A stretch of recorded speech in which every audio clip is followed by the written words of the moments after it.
म आफूसँग छैन। सुनको लौरो राजा राजकुमारले गीत दिएको त्यो तपाईँहरूले देखेकै छ। त्यो कति हो त्यो छैन भने फिर्ता गरेको छैन, त्यही मसिएको छ होइन। अब यो बालेन सरकारको यो काम रफ्तार देख्नु भएको छ। अब यतिखेर हेऱ्यो भने किसानले मलको अभाव भइरहेको छ। कृषि क्षेत्रमा तपाईँको के छ त? होइन बोल्नुहुन्न, तपाईँ किसानको छोरो भन्नुहुन्छ। त्यो यस्तो छ यस्तो बालेन बन्द गरेर अब मोहीको कुरा गर्नुभएको छ बालेन सरकारले, खोइ त? होइन, मैले अघि मोहीको कुरा गरेँ त। किसानले दुधको पैसा पाएको छैन, 9 अरब रुपियाँ पाएको छैन। किसानहरूले गाई पाल्न छोडिसके, जङ्गलमा छोड्न थालिसके, दाना खुवाउन नपाएर। एउटा कुरो के बुझ्नु भने नि, 1 किलो नुन नकिनेको मान्छे, 1 किलो आँटा नकिनेको मान्छे सरकारमा पुगेपछि नि यस्तै हुन्छ, यस्तै हुन्छ। मैले अघि तपाईँलाई भन्न, पत्रकार महोदय, ब्याङ्कको लोन लिएर माखा मुन्द्रा राखेर स्कुल चलाएको छ, फेरि गरिदिने। भयवर्गको लोन बोकेर हस्पिटल चलाएको छ, फेरि गरिदिने। अनि बिमा गरेको पैसा नतिर्ने।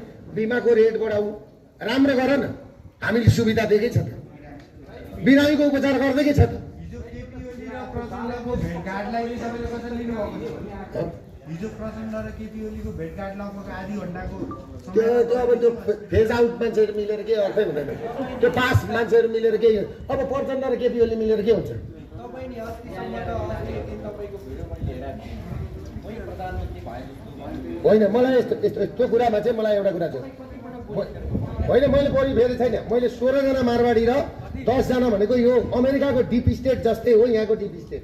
सुन्नुहोस्, अब अहिले तपाईँले कुरा गर्नु, मेरो पनि बोलीको ठेगान छैन। मैले मारवाडीलाई पक्रेको देख्दाखेरि चाहिँ नि अब तस्करहरूलाई पक्रिने रहेछन् र कारवाही गर्ने रहेछन् भनेर मलाई आफूलाई, मैले गर्ने पनि त्यही फिल भयो।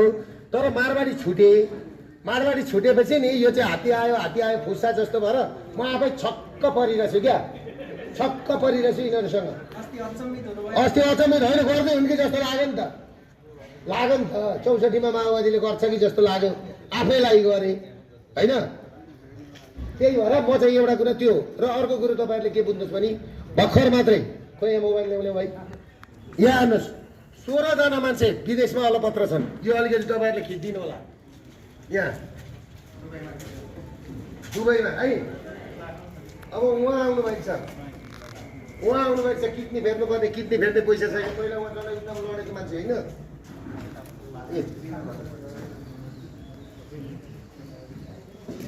ल यहाँ हेर्नुहोस् है,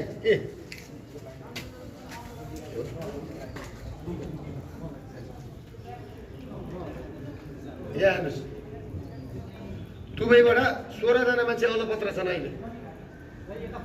म फर्काउँछु।